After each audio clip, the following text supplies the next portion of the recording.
വഹസുന ഉലൈക റഫീഖ.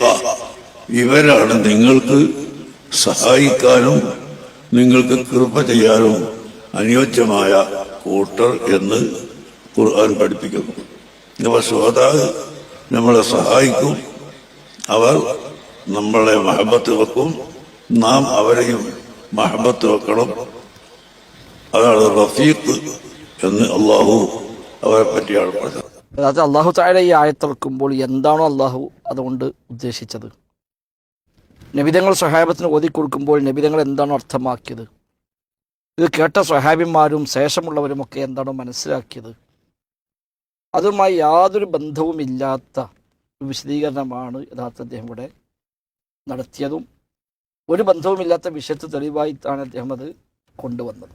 ആയത്തിൻ്റെ പൂർണ്ണ രൂപം തന്നെ വമൻ യുതിഇല്ലാഹ വറസൂൽ ഫഉലൈക മഅല്ലദീന അൻഅമ അല്ലാഹു അലൈഹിം മിനൻ നബിയ്യീന വസ്സിദ്ദീഖീന വശുഹദാഇ വസ്സാലിഹീൻ വഹസുന ഉലൈക റഫീഖ എന്നാണ് ആയത്ത് പൂർണ്ണമായും ഉള്ളത്. അതിൻ്റെ അവസാനത്തെ കഷ്ടമാണ് അദ്ദേഹം ഇവിടെ ഓതിയത്. ആയത്തിൻ്റെ ആശയം, ആരാണോ അള്ളാഹുവിനെയും റസൂലിനെയും അനുസരിക്കുന്നത് എങ്കിൽ അവർ അള്ളാഹുവിന് അനുഗ്രഹം ലഭിച്ച അമ്പിയാക്കളുടെ കൂടെയാണ്, സുദീഖുകളുടെ കൂടെയാണ്, ശുഹദായിൻ്റെ കൂടെയാണ്, സ്വാലിഹികളുടെ കൂടെയാണ്. അവർ എത്ര നല്ല കൂട്ടുകാർ. ഇതാണ് ആയത്തിൻ്റെ ആശയം. അവർ നബിയുടെ മുമ്പിൽ വന്നുകൊണ്ട് നബിയോട് സങ്കടം പറയുകയാണ്. നബിയെ, ദുനിയാവിൽ ഞങ്ങൾക്ക് ഏറ്റവും പ്രിയപ്പെട്ടവർ തങ്ങളാണ്. താങ്കളെ കാണണമെന്ന് എപ്പോൾ ഞങ്ങൾക്ക് ആഗ്രഹം വന്നാലും നിങ്ങളെ വന്ന് കണ്ടുപോകുന്നു. എന്നാൽ ഞങ്ങളുടെ വഫാത്തിനെ പറ്റി ആലോചിച്ചു പോയി. ഞങ്ങളൊക്കെ മരിച്ചു പോകും നബിയെ, താങ്കളും മരിക്കും. ഇനി താങ്കൾ സ്വർഗത്തിലേക്ക് എത്തും. സ്വർഗത്തേക്ക് എത്തിയാൽ താങ്കൾ ഉന്നതമായ പദവിയിലായിരിക്കും. ഞങ്ങളൊരു പക്ഷേ സ്വർഗത്തേക്ക് എത്തിയാൽ പോലും ആ സ്വർഗത്തിൽ വെച്ച് നിങ്ങളെ കാണാൻ കഴിയില്ലല്ലോ.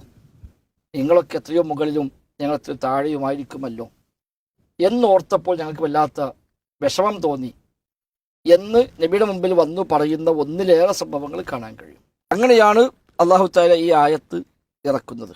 അത് അള്ളാഹുവും റസൂലിനെയും അനുസരിച്ചുകൊണ്ട് ജീവിക്കുകയാണ് എങ്കിൽ നാളെ പരലോകത്ത് അമ്പിയാക്കളുടെ കൂടെ, സുദീഖുകളുടെ കൂടെ, ശുഹദാഇന്റെ കൂടെ, സ്വാലിഹീങ്ങളുടെ കൂടെ ഒരുമിച്ച് കൂടാൻ പറ്റും എന്ന് സന്തോഷ വാർത്ത വിശ്വാസികൾക്ക് നൽകുന്ന വചനമാണ് യഥാർത്ഥത്തിൽ ഈ ഒരു വചനം.